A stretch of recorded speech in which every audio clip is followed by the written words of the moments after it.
नमः श्री जतिराजाय विवेकानंद सूरय सच्चिद सुख स्वरूपाय स्वामिने तापहारिणे। স্বামী শিষ্য সংবাদ পর্ব ৭।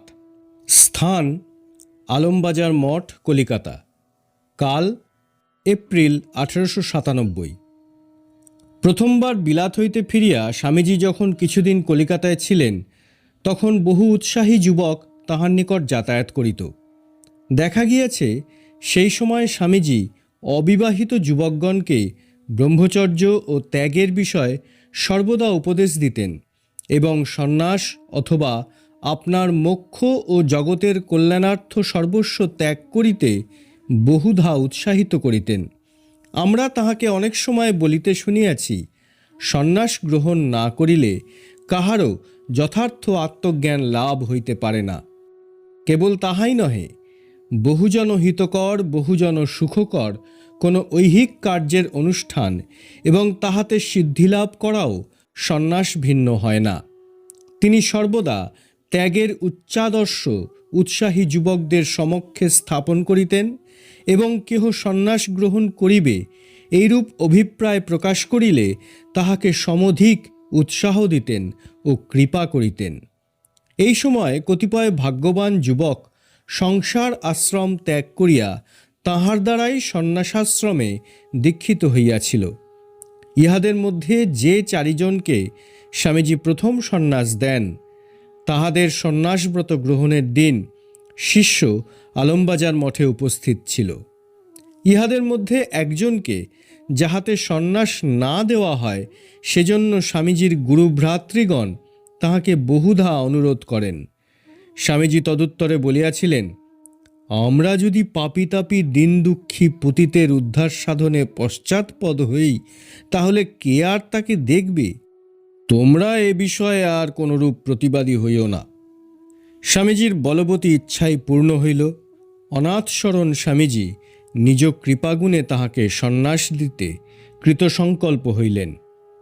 এই 4 জন হইলেন নিত্যানন্দ, বিরজানন্দ, প্রকাশানন্দ ও নির্ভয়ানন্দ। শাস্ত্রমতে যাহারা সন্ন্যাস আশ্রম গ্রহণ করেন, তাহাদিগকে নিজেদের শ্রাদ্ধ ওই সময় করিয়া লইতে হয়, কারণ সন্ন্যাস গ্রহণ করিলে লৌকিক বা বৈদিক কোনো বিষয়ে আর অধিকার থাকে না। শিষ্য আজ 2 দিন হইতে মঠেই রহিয়াছে। স্বামীজি শিষ্যকে বলিলেন, তুই তো ভট্টাচ বামুন, আগামীকাল তুই এদের শ্রাদ্ধ করিয়ে দিবি, পরদিন এদের সন্ন্যাস দিব। আজ পাঁজি পুঁথি সব পড়ে শুনে দেখে নিস। শিষ্য স্বামীজির আজ্ঞা শিরোধার্য করিয়া লইল। শ্রাদ্ধান্তে যখন ব্রহ্মচারী চতুষ্টয় নিজ নিজ পিণ্ড অর্পণ করিয়া পিণ্ডাদি লইয়া গঙ্গায় চলিয়া গেলেন, তখন স্বামীজি শিষ্যের মনের অবস্থা লক্ষ্য করিয়া বলিলেন, এইসব দেখে শুনে তোর মনে ভয় হয়েছে না রে? শিষ্য নতমস্তকে সম্মতি জ্ঞাপন করায় স্বামীজি শিষ্যকে বলিলেন, সংসারে আজ থেকে এদের মৃত্যু হলো, কাল থেকে এদের নূতন দেহ, নূতন চিন্তা, নূতন পরিচ্ছদ হবে। এরা ব্রহ্মবীর্যে প্রদীপ্ত হয়ে জ্বলন্ত পাবকের মতো অবস্থান করবে। না ধনেন না চেজ্জয়া ত্যাগেন্মৈকে অমৃতত্বমানসু। স্বামীজির কথা শুনিয়া শিষ্য নির্বাক হইয়া দাঁড়াইয়া রহিল। সন্ন্যাসের কঠোরতা স্মরণ করিয়া তাহার বুদ্ধি স্তম্ভিত হইয়া গেল। শাস্ত্রজ্ঞানের আস্ফালন দূরীভূত হইল। কৃতশ্রাদ্ধ ব্রহ্মচারী চতুষ্টয় ইতোমধ্যে গঙ্গাতে পিণ্ডাদি নিক্ষেপ করিয়া স্বামীজির পাদপদ্ম আসিয়া বন্দনা করিলেন। স্বামীজি তাহাদিগকে আশীর্বাদ করিয়া বলিলেন, তোমরা মানব জীবনের শ্রেষ্ঠ ব্রত গ্রহণে উৎসাহিত হয়েছ। ধন্য তোমাদের জন্ম, ধন্য তোমাদের বংশ, ধন্য তোমাদের গর্ভধারিণী। কুলং পবিত্রং জননীং কৃতার্থা। সেই দিন রাত্রে আহারান্তে স্বামীজি কেবল সন্ন্যাস ধর্ম বিষয়েই কথাবার্তা কহিতে লাগিলেন। সন্ন্যাসব্রত গ্রহণোৎসুক ব্রহ্মচারীগণকে লক্ষ্য করিয়া বলিতে লাগিলেন, আত্মন মোক্ষার্থং জগদ্ধিতায় চ। এই হচ্ছে সন্ন্যাসের প্রকৃত উদ্দেশ্য। সন্ন্যাস না হলে কেউ কখনো ব্রহ্মজ্ঞ হতে পারে না। এই কথা বেদ বেদান্ত ঘোষণা করছে। যারা বলে এ সংসারও করব আবার ব্রহ্মজ্ঞও হব, তাদের কথা আদপেই শুনবিনি। ওসব প্রচ্ছন্ন ভোগীদের স্তোক বাক্য। এতটুকু সংসারের ভোগেচ্ছা যার রয়েছে, এতটুকু কামনা যার রয়েছে, এ কঠিন পন্থা ভেবে তার ভয়। তাই আপনাকে প্রবোধ দেবার জন্য বলে বেড়ায়, একুল ওকুল দুকুল রেখে চলতে হবে। ও পাগলের কথা, উন্মত্তের প্রলাপ, অশাস্ত্রীয় অবৈদিক মত। ত্যাগ ছাড়া মুক্তি নেই, ত্যাগ ছাড়া পরাভক্তি লাভ হয় না। ত্যাগ ত্যাগ নান্যপন্থা বিদ্যত্যয়নায়। গীতাতেও আছে, কাম্যানাং কর্মণাং ন্যাসং সন্ন্যাসং কবয়ো বিদুঃ। সংসারের ঝঞ্ঝাট ছেড়ে না দিলে কারো মুক্তি হয় না। সংসার আশ্রমে যে রয়েছে, একটা না একটা কামনার দাস হয়েই যে সে ওইরূপে বদ্ধ রয়েছে, ওতেই তা প্রমাণ হচ্ছে। নইলে সংসারে থাকবে কেন? হয় কামিনীর দাস, নয় অর্থের দাস, নয় মান যশ বিদ্যা ও পাণ্ডিত্যের দাস। এ দাসত্ব থেকে বেরিয়ে পড়লে তবে মুক্তির পন্থায় অগ্রসর হতে পারা যায়। যে যতই বলুক না কেন, আমি বুঝেছি এইসব ছেড়ে ছুড়ে না দিলে, সন্ন্যাস গ্রহণ না করলে কিছুতেই জীবের পরিত্রাণ নেই, কিছুতেই ব্রহ্মজ্ঞান লাভের সম্ভাবনা নেই। শিষ্য, মহাশয়, সন্ন্যাস গ্রহণ করিলেই কি সিদ্ধিলাভ হয়? স্বামীজি, সিদ্ধ হয় কি না হয় সে পরের কথা। তুই যতক্ষণ না এই ভীষণ সংসারের গণ্ডি থেকে বেরিয়ে পড়তে পারছিস, যতক্ষণ না বাসনার দাসত্ব ছাড়তে পারছিস, ততক্ষণ তোর ভক্তি মুক্তি কিছুই লাভ হবে না। ব্রহ্মজ্ঞের কাছে সিদ্ধি ঋদ্ধি অতি তুচ্ছ কথা। শিষ্য, মহাশয়, সন্ন্যাসের কোনরূপ কালাকাল বা প্রকার ভেদ আছে কি? স্বামীজি, সন্ন্যাস ধর্ম সাধনের কালাকাল নেই। শ্রুতি বলছেন, যদরেব বিরজেত তদরেব প্রব্রজেত। যখনই বৈরাগ্যের উদয় হবে, তখনই প্রব্রজ্যা গ্রহণ করবে। যোগবাশিষ্ঠেও রয়েছে, যুবৈব ধর্মশীলঃ স্যাদ অনিত্যং খলু জীবিতং কো হি জানাতি কস্যাস্য মৃত্যুকাল ভবিষ্যতি। জীবনের অনিত্যতাবশত যুবকালেই ধর্মশীল হবে, কে জানে কার কখন দেহ যাবে। শাস্ত্রে চতুর্বিধ সন্ন্যাসের বিধান দেখতে পাওয়া যায়, বিদ্যৎ সন্ন্যাস, বিবিদিষা সন্ন্যাস, মর্কট সন্ন্যাস এবং আতুর সন্ন্যাস। হঠাৎ ঠিক ঠিক বৈরাগ্য হলো, অমনি সন্ন্যাস নিয়ে বেরিয়ে পড়লে, এটি পূর্বজন্মের সংস্কার না থাকলে হয় না।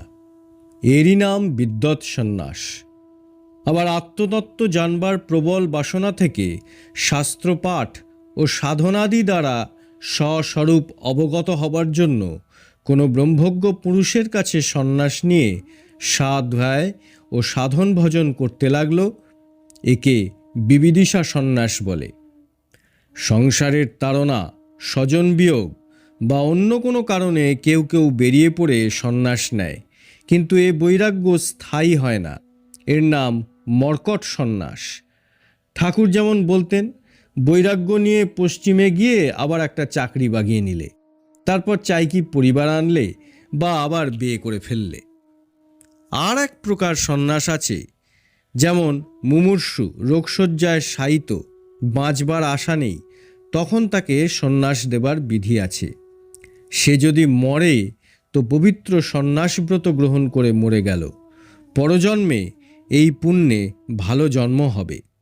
আর যদি বেঁচে যায় তো আর গৃহে না গিয়ে ব্রহ্মজ্ঞান লাভের চেষ্টায় সন্ন্যাসী হয়ে কাল যাপন করবে। তোর কাকাকে শিবানন্দ স্বামী আতুর সন্ন্যাস দিয়েছিলেন। সে মরে গেল, কিন্তু ওই রূপে সন্ন্যাস গ্রহণে তার উচ্চ জন্ম হবে। সন্ন্যাস না নিলে কিন্তু আত্মজ্ঞান লাভের আর উপায়ান্তর নেই। শিষ্য: মহাশয়, গৃহীদের তবে উপায়?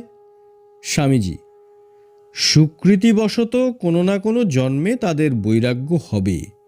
বৈরাগ্য এলেই হয়ে গেল। জন্ম মৃত্যু প্রহেলিকার পারে যাবার আর দেরি হয় না। তবে সকল নিয়মেই দু একটা এক্সেপশন আছে। ঠিক ঠিক গৃহীর ধর্ম পালন করেও দু একজন মুক্ত পুরুষ হতে দেখা যায়, যেমন আমাদের মধ্যে নাগ মহাশয়। শিষ্য: মহাশয়, বৈরাগ্য ও সন্ন্যাস বিষয়ে উপনিষদাদি গ্রন্থেও বিশদ উপদেশ পাওয়া যায় না। স্বামীজি: পাগলের মতো কি বলছিস? বৈরাগ্যই উপনিষদের প্রাণ। বিচারজনিত প্রজ্ঞাই উপনিষদ জ্ঞানের চরম লক্ষ্য। তবে আমার বিশ্বাস, ভগবান বুদ্ধদেবের পর থেকেই ভারতবর্ষে এই ত্যাগব্রত বিশেষ রূপে প্রচারিত হয়েছে এবং বৈরাগ্য ও বিষয় বিতৃষ্ণাই ধর্মের চরম লক্ষ্য বলে বিবেচিত হয়েছে। বৌদ্ধ ধর্মের সেই ত্যাগ বৈরাগ্য হিন্দু ধর্ম অ্যাবজর্ব করে নিয়েছে। ভগবান বুদ্ধের ন্যায় ত্যাগী মহাপুরুষ পৃথিবীতে আর জন্মায়নি। শিষ্য: তবে কি মহাশয়, বুদ্ধদেব জন্মাইবার পূর্বে দেশে ত্যাগ বৈরাগ্যের অল্পতা ছিল এবং দেশে সন্ন্যাসী ছিল না? স্বামীজি: তা কে বললে? সন্ন্যাসাশ্রম ছিল, কিন্তু উহাই জীবনের চরম লক্ষ্য বলে সাধারণের জানা ছিল না। বৈরাগ্যে দৃঢ়তা ছিল না, বিবেক নিষ্ঠা ছিল না। সেই জন্য বুদ্ধদেব কত যোগী, কত সাধুর কাছে গিয়ে শান্তি পেলেন না।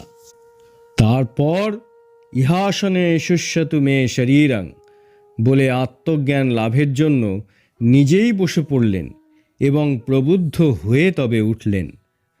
ভারতবর্ষের এই যে সব সন্ন্যাসীর মঠফট দেখতে পাচ্ছিস, এসব বৌদ্ধদের অধিকারে ছিল। হিন্দুরা সেই সকলকে এখন তাদের রঙে রাঙিয়ে নিজস্ব করে বসেছে। ভগবান বুদ্ধদেব হতেই যথার্থ সন্ন্যাসাশ্রমের সূত্রপাত হয়েছিল।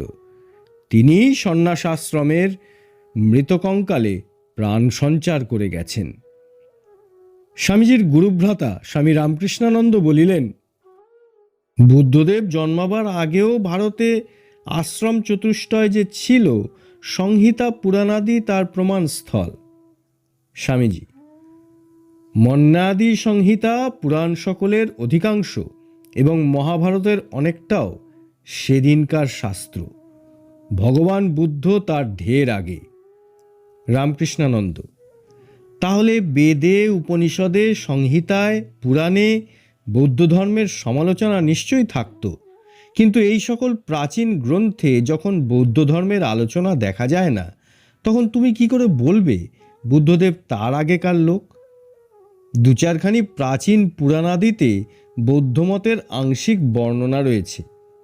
তা দেখে কিন্তু বলা যায় না যে হিন্দুর সংহিতা পুরাণাদি আধুনিক শাস্ত্র।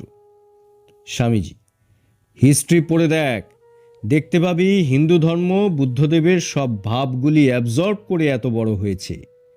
রামকৃষ্ণানন্দ: আমার বোধ হয় ত্যাগ বৈরাগ্য প্রভৃতি জীবনে ঠিক ঠিক অনুষ্ঠান করে বুদ্ধদেব হিন্দু ধর্মের ভাবগুলিকে সজীব করে গেছেন মাত্র।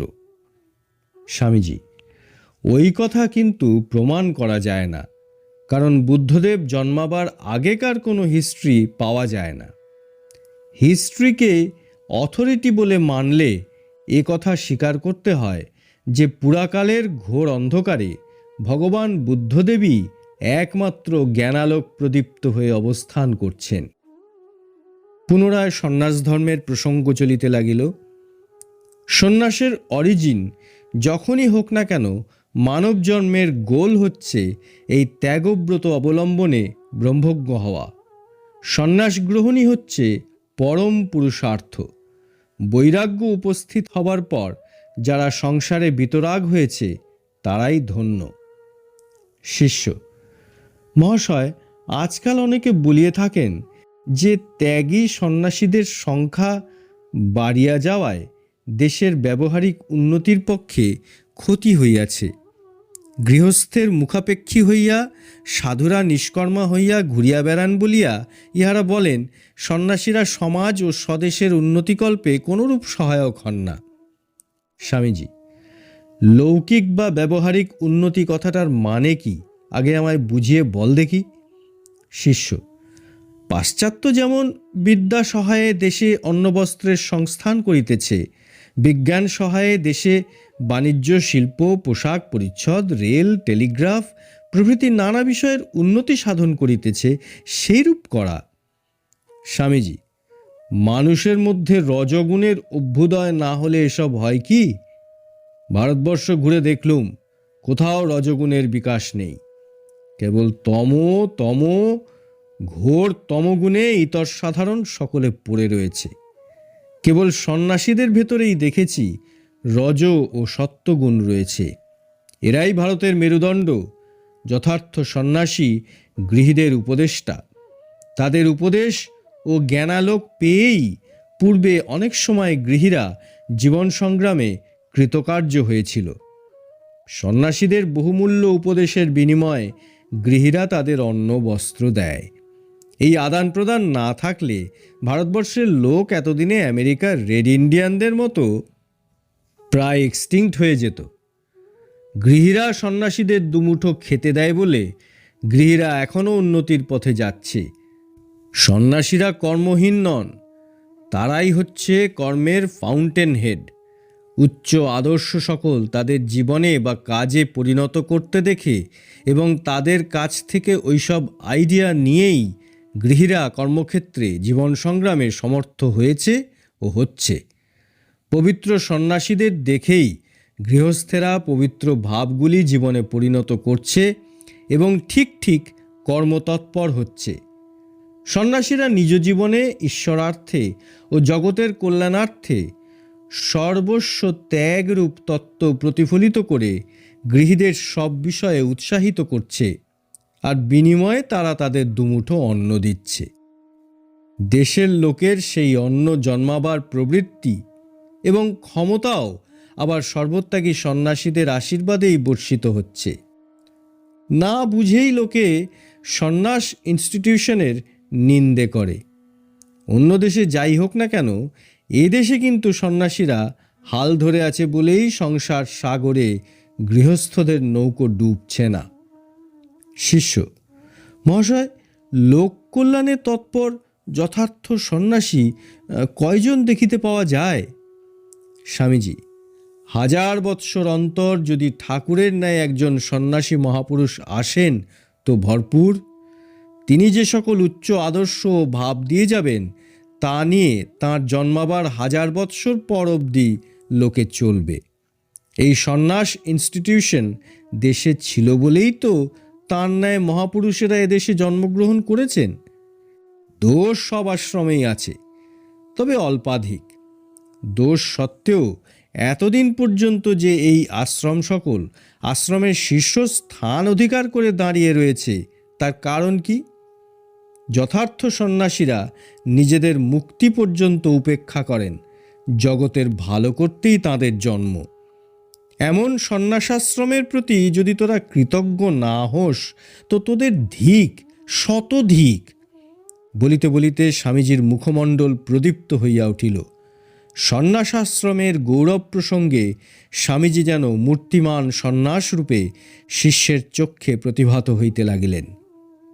অনন্তর ওই আশ্রমের গৌরব তিনি প্রাণে প্রাণে অনুভব করিতে করিতে যেন অন্তর্মুখ হইয়া আপনা আপনি মধুর স্বরে আবৃত্তি করিতে লাগিলেন। বেদান্ত বাক্যেষু সদা রমন্ত ভিক্ষান্ন মাত্রেণ চ তুষ্টিমন্ত অশোকমন্তকরণে চরন্ত কৌপিনবন্ত খলু ভাগ্যবন্ত।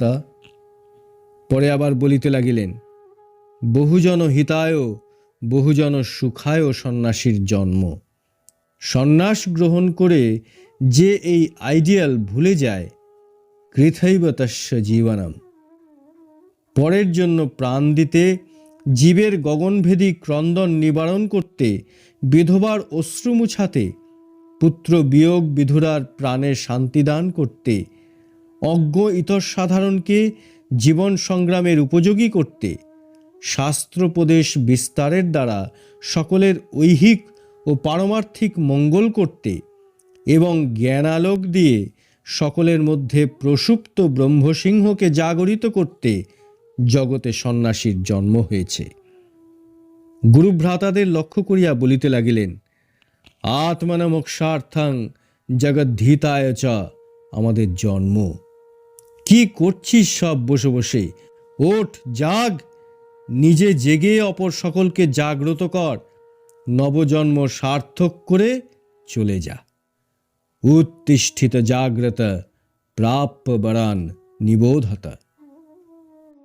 ওম নিত্য শুদ্ধ বুদ্ধ মুক্ত বেদান্তম্বুজ ভাস্করম নমামি যোগকর্তারম আর্তনাথং বীরেশ্বরম।